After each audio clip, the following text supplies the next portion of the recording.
श्रीमद् भागवत महापुराण चतुर्थ स्कंद अध्याय 1 स्वयंभू मनु की कन्याओं के वंश का वर्णन। मैत्रेय जी कहते हैं, विदुर जी, स्वयंभू मनु के महारानी शत्रुपा से प्रियव्रत और उतानपाद इन 2 पुत्रों के सिवा 3 कन्याएं भी हुई थी। वे आकुति, देवहूति और प्रसूति नाम से विख्यात थी। आकुति का यद्यपि उनके भाई थे तो भी महारानी शत्रुपा की अनुमति से उन्होंने रुचि प्रजापति के साथ पुत्री का धर्म के अनुसार विवाह किया।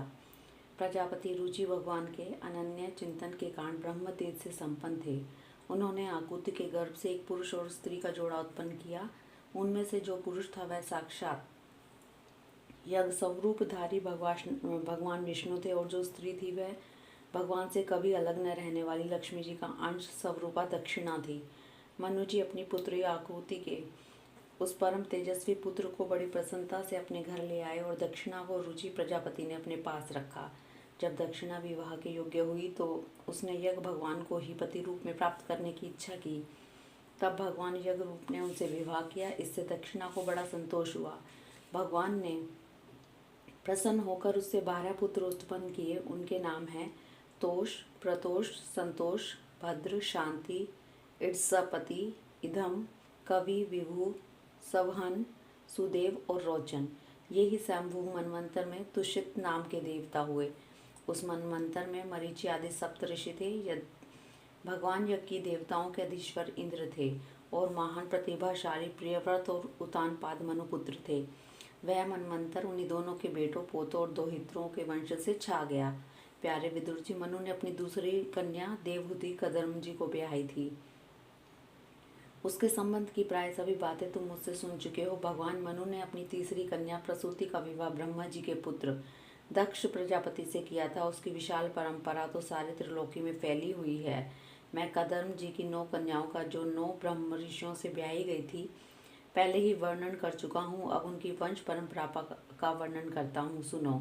मरीचि ऋषि की पत्नी कदर्म जी की बेटी कला से कश्यप और पूर्णिमा नामक 2 पुत्र हुए, जिनके वंश से यह सारा जगत भरा हुआ है। शत्रुतापन, विदुर जी, पूर्णिमा के विरज और विश्वभग नाम के 2 पुत्र तथा देवकुल्या नाम की कन्या हुई। यही दूसरे जन्म में श्री हरि के चरणों के 2 वंश से देव नदी गंगा के रूप में प्रकट हुई। अत्रि की पत्नी अनुसुईया से दत्तात्रेय, दुर्वासा और चंद्रमा नाम के 3 परम यशस्वी पुत्र हुए। ये क्रमशः भगवान विष्णु, शंकर और ब्रह्मा के अंश से उत्पन्न हुए थे। विदुर जी ने पूछा, गुरुजी, कृपया यह बताइए कि जगत की उत्पत्ति, स्थिति और अंत करने वाले इन सर्वश्रेष्ठ देवों ने अत्रि मुनि के यहाँ क्या करने की इच्छा से अवतार लिया था? श्री मैत्रेय जी ने कहा, जब ब्रह्मा जी ने ब्रह्म ज्ञानियों में श्रेष्ठ महर्षि अत्रि की सृष्टि रचने के लिए आज्ञा दी, तब वे अपनी सहधर्मिणी के सहित तप करने के लिए ऋक्ष नामक कुल पर्वत पर गए। वहाँ पलाश और अशोक के वृक्षों का एक विशाल वन था। उसके सभी वृक्ष फूलों के गुच्छों से लदे थे। उनमें सबोर निर्विंध्या नदी के जल की कलकल ध्वनि गूंजती रहती थी। उस वन में वे मुनि श्रेष्ठ प्राणायाम के द्वारा चित्त को वश में करके 100 वर्ष तक केवल वायु पीकर सर्दी गर्मी द्वारा द्वंद्वों की कुछ भी परवाह न करके एक पैर से खड़े रहे। उस समय वे मन ही मन यही प्रार्थना करते थे कि जो कोई संपूर्ण जगत के ईश्वर हैं, मैं उनकी शरण में हूँ, वे मुझे अपनी ही समान संतान प्रदान करें। तब यह देखकर कि प्राणायाम रूपी ईंधन से प्रज्वलित हुई अत्रि मुनि का तेज उनके मस्तक से निकलकर 3 लोगों को तपा रहा है, ब्रह्मा, विष्णु और महादेव तीनों जगतपति उनके आश्रम पर आए। उस समय अप्सरा, मुनि, गंधर्व, सिद्ध, विद्याधर और नाग उनका सुयश गा रहे थे। उन तीनों का एक ही सा प्रादुर्भाव होने से अत्रि मुनि का अंतःकरण प्रकाशित हो उठा। उन्होंने एक पैर से खड़े ही खड़े उन देवों को देखा और फिर पृथ्वी पर दंड के समान लौटकर प्रणाम करने के अनंतर अर्घ्य, पुष्प आदि पूजन की सामग्री हाथ में ले उनकी पूजा की। वे तीनों अपने अपने वाहन हंस, गरुड़ और बैल पर चढ़े और अपने कमंडल, चक्र, त्रिशूल चिन्हों से सुशोभित थे। उनकी आंखों से कृपा की वर्षा हो रही थी। उनके मुख पर मंद हास्य की रेखा थी, जिससे उनकी प्रसन्नता झलक रही थी। उनके तेज से चुंधियाकर मुनिवर ने अपनी आंखें मूंद ली। वे चित्त को उन्हीं की ओर लगाकर हाथ जोड़ अति मधुर और सुंदर भावपूर्ण वचनों में लोक में सबसे बड़े तीनों देवों की स्तुति करने लगे। अत्रि मुनि ने कहा, भगवान, प्रत्येक कल्प के आरंभ में जगत की उत्पत्ति, स्थिति और लय के लिए जो माया के सत्वादि तीनों गुणों का विभाग करके भिन्न भिन्न शरीर धारण करते हैं, वे ब्रह्मा, विष्णु और महेश आप ही हैं। मैं आपको प्रणाम करता हूँ। कहिए, मैंने जिनको बुलाया था आप में से वे कौन महानुभाव हैं? क्योंकि मैंने तो संतान प्राप्ति की इच्छा से केवल एक सुरेश्वर भगवान का ही चिंतन किया था, फिर आप तीनों यहाँ पधारने की कृपा कैसे की?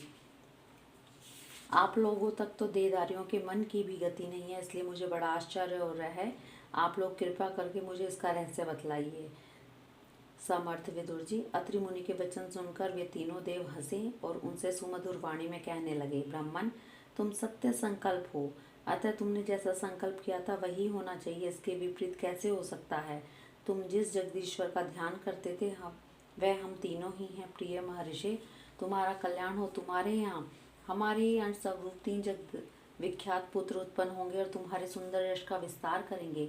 उन्हें इस प्रकार अभिष्ट वर देकर तथा पति पत्नी दोनों से भली भांति पूजित होकर उनके देखते ही देखते वे तीनों सुरेश्वर अपने अपने लोकों को चले गए। ब्रह्मा जी के अंश से चंद्रमा, विष्णु के अंश से योगवेता दत्तात्रेय जी और महादेव जी के अंश से दुर्वासा ऋषि अत्रि के पुत्र रूप में प्रकट हुए। जब अंगिरा ऋषि की संतानों का वर्णन सुनो। अंगिरा की पत्नी श्रद्धा ने सीनी वाली कुहू, राका और अनुमति इन 4 कन्याओं को जन्म दिया। इनके सिवा उनके साक्षात भगवान उतथ्य जी और ब्रह्मनिष्ठ बृहस्पति जी ये 2 पुत्र भी हुए, जो स्वरोचित मनवंतर में विख्यात हुए। पुलस्त्य जी से उनकी पत्नी हरविभू से महर्षि अगस्त्य और महातपस्वी विश्रवा ये 2 पुत्र हुए। इसमें अगस्त्य जी दूसरे जन्म में जठराग्नि हुए। विश्रवा मुनि के इडबिडा के गर्भ से यक्षराज कुबेर का जन्म हुआ और उनकी दूसरी पत्नी केशिनी से रावण, कुंभकर्ण तथा विभीषण उत्पन्न हुए। महामते महर्षि पुलह की स्त्री परम साध्वी गति से कर्म श्रेष्ठ वरियान और सहिष्णु ये 3 पुत्र उत्पन्न हुए। इस प्रकार कर्तु की पत्नी क्रिया ने ब्रह्म तेज से देदीप्यमान बालखिल्या आदि 60,000 ऋषियों को जन्म दिया। शत्रुतापन विदुर जी, वशिष्ठ जी की पत्नी ऊर्जा अरुंधति से चित्रकेतु आदि 7 विशुचित ब्रह्म ऋषियों का जन्म हुआ। उनके नाम चित्रकेतु, सुरोचि, विरजा, मित्र, उल्वन, वसुभृदान और धूमान थे। इनके सिवा इनकी दूसरी पत्नी से शक्ति आदि और भी कई पुत्र हुए। अर्थवा मुनि की पत्नी चिति ने दधीचि नामक एक तपोनिष्ठ पुत्र प्राप्त किया, जिसका दूसरा नाम अश्वशिरा भी था। अब भृगु के वंश का वर्णन सुनो। महाभाग भृगु जी ने अपनी भार्या खयाति से धाता विधाता नामक पुत्र और श्री नाम की एक भगवत परायण कन्या उत्पन्न की। मेरु ऋषि ने अपनी आयति और नियति नाम की कन्याएं क्रमशः धाता और विधाता को ब्याई। उनसे उनके मृकंड और प्राण नामक पुत्र हुए। उनमें से मृकंड के मार्कंडेय जी और प्राण के मुनिवर वेदशिरा का जन्म हुआ। भृगु जी के एक कवि नामक पुत्र भी थे। उनके भगवान उष्णा शुक्राचार्य हुए। विदुर जी, इन सब मुनीश्वरों ने भी संतान उत्पन्न करके सृष्टि का विस्तार किया। इस प्रकार मैंने तुम्हें यह कदर्म जी के 2 हित्रों की संतान का वर्णन सुनाया। जो पुरुष इसे श्रद्धापूर्वक सुनता है उसके पापों को यह तत्काल नष्ट कर देता है। ब्रह्मा जी के पुत्र दक्ष प्रजापति ने मनुनंदनी प्रसूति से विवाह किया। उससे उन्होंने सुंदर नेत्रों वाली 16 कन्याएं उत्पन्न की। भगवान दक्ष ने उनमें से 13 धर्म को, एक अग्नि को, एक समस्त पितृगण को और एक संसार का संहार करने वाले तथा जन्म मृत्यु से छुड़ाने वाले भगवान शंकर को दी। श्रद्धा, मैत्री, दया, शांति, तुष्टि, पुष्टि, क्रिया, उन्नति, बुद्धि, मेधा, तितिक्षा, ह्री और मूर्ति ये धर्म की पत्तियां हैं। इनमें से श्रद्धा ने शुभ, मैत्री ने प्रसाद, दया ने अभय, शांति ने सुख, तुष्टि ने मौत और पुष्टि ने अहंकार को जन्म दिया। क्रिया ने योग, उन्नति ने दर्प, बुद्धि ने अर्थ, मेधा ने समृद्धि, तितिक्षा ने क्षेम और ह्री लज्जा ने प्रशय विनय नामक पुत्र उत्पन्न किया। समस्त गुणों की खान मूर्ति देवी ने नर नारायण ऋषि को जन्म दिया। इनका जन्म होने पर इस संपूर्ण विश्व ने आनंदित होकर प्रसन्नता प्रकट की। उस समय लोगों के मन, दिशाएं, वायु, नदी, पर्वत सभी में प्रसन्नता छा गई। आकाश में मांगलिक बाजे बजने लगे। देवता लोग फूलों की वर्षा करने लगे। मुनि प्रसन्न होकर स्तुति करने लगे। गंधर्व और किन्नर गाने लगे। अप्सराएं नाचने लगी। इस प्रकार उस समय बड़ा ही आनंद मंगल हुआ। तथा ब्रह्मादि समस्त देवता स्त्रोतों द्वारा भगवान की स्तुति करने लगे। देवताओं ने कहा, जिस प्रकार आकाश में तरह तरह के रूपों की कल्पना कर ली जाती है, उसी प्रकार जिन्होंने अपनी माया के द्वारा अपने ही स्वरूप के अंदर इस संसार की रचना की है और अपने उस स्वरूप को प्रकाशित करने के लिए इस समय इस ऋषि विग्रह के साथ धर्म के घर में अपने आप को प्रकट किया है, उन परम पुरुषों को हमारा नमस्कार है, जिनके तत्व का शास्त्र के आधार पर हम लोग केवल अनुमान ही करते हैं, प्रत्यक्ष नहीं कर पाते। उन्हीं भगवान ने देवताओं को संसार की मर्यादा में किसी प्रकार की गड़बड़ी न हो, इसलिए सत्वगुण से उत्पन्न किया है। अब वे अपने करुणा में नेत्रों से जो समस्त शोभा और सौंदर्य के निवास स्थान निर्मल दिव्य कमल को भी नीचा दिखाने वाले हैं, हमारी ओर निहारे।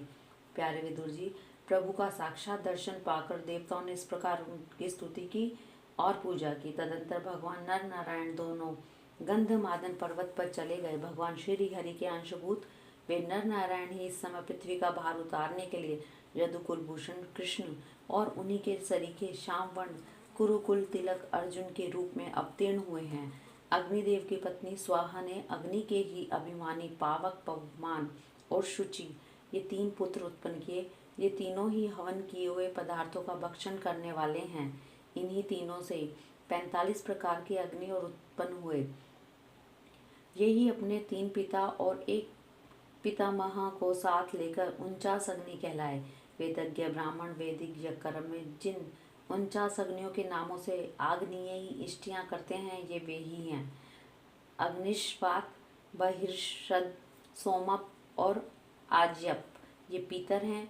इनमें साग्निक भी हैं और निरग्निक भी। इन सब पितरों की पत्नी दक्ष कुमारी सवधा है। इन पितरों से सवधा के धारिणी और वयु नाम की 2 कन्याएं हुई। वे दोनों ही ज्ञान विज्ञान में पारंगत और ब्रह्म ज्ञान का उपदेश करने वाली हैं। महादेव जी की पत्नी सती थी। वे सब प्रकार से अपने पतिदेव की सेवा में संलग्न रहने वाली थी, किंतु उनके अपने गुण और शील के अनुरूप कोई पुत्र नहीं हुआ, क्योंकि सती के पिता दक्ष ने बिना ही किसी अपराध के भगवान शिव जी के प्रतिकूल आचरण किया था। इसलिए सती ने युवावस्था में ही क्रोधवश योग के द्वारा स्वयं ही अपना शरीर का त्याग कर दिया था। हरिओम तत्सत।